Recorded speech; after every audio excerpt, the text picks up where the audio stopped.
Hey there, Grumpy Old Fart here. I'm doing a military blunders video on the story of BravoTwoZero. BravoTwoZero was a military unit, and they were put into Iraq during the Iraq War. Let me start at the beginning. Civilians, and indeed many military people, tend to frown on military intelligence. I have lost count of the number of times I've heard the old joke, military intelligence is a contradiction of terms. However, military intelligence is a necessity in any military operation. A lack of information or wrong information, bad information, especially key information, almost guarantees a failure of said operation. Let's just get right into this. On January 22nd, 1991, during the First Gulf War, the British military deployed an 8-man SAS team into western Iraq.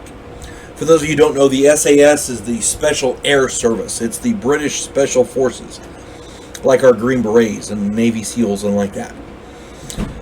The mission was to observe and report on enemy troop and equipment movements along a major road through the region. Now, the SAS are supremely qualified to do just about any job. They're very tough. They're some of the toughest people in the world. So putting them in there tells me that this was an important function. Okay? Each man wore lightweight summer clothing and carried 120 pounds of gear. They were supposed to be there for a while. The team was deployed quietly at night, and first light revealed an area much more heavily populated by both military and civilian traffic than was reported, including an Iraqi anti-aircraft position 200 meters from the team's position.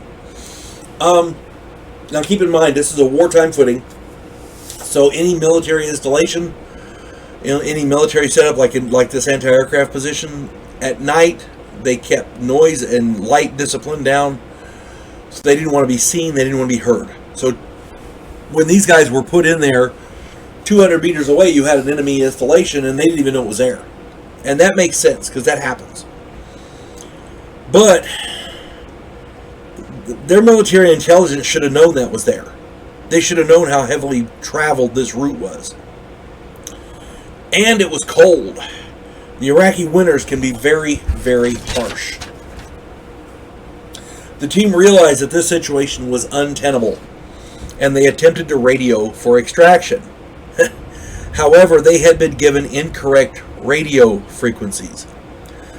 They have protocols for, procedures for when they lose radio contact, communications. So they opted to stay put and wait for their scheduled extraction, just like the protocol said. Unfortunately, they were spotted by a small boy who alerted the nearby troops. BravoTwoZero became embroiled in several firefights and decided to run for the Syrian border 75 miles away along the Euphrates River. Freezing winter weather moved in, and the team got separated in a blizzard. One group lost a man through hypothermia, and another man was captured trying to obtain a vehicle.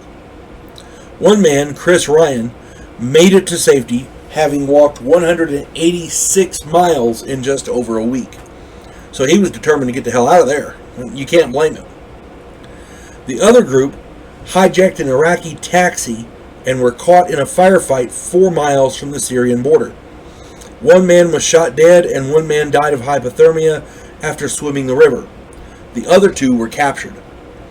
Out of 8 men, 3 were dead and 4 were captured. 1 made it out. This is an intelligence and logistics failure. Nobody looked at the weather report. I guess they assumed that because it was the Middle East, it was going to be hot. I don't know. The team was not given proper clothing. Nobody had any cold weather clothing. They did not have proper troop intelligence for the enemy in the area. They didn't have any kind, and in modern times, this is unforgivable. You have resources. You have satellite imagery. You can find out how busy the area is. If there's an anti-aircraft gun 200 meters, the satellite should have picked it up.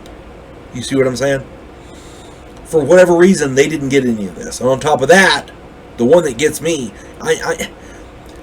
bad radio frequencies. That's just unforgivable. You have to be able to communicate with your team.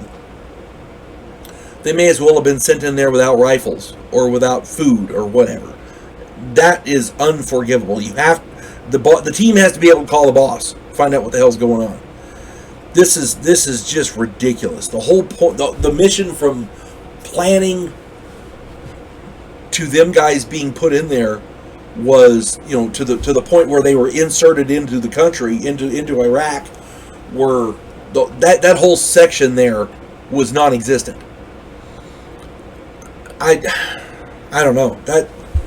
These guys have a reason to be pissed, and hopefully the 4 that were captured were, released later. I don't know, but if anybody has more information on that, put it in the comments. I'd love to read it. But that was just a failure from the get-go, and it was all in the planning stages. So sometimes you don't have to be a bad commander to lose based on bad intelligence. You folks have a good day. God bless one and all.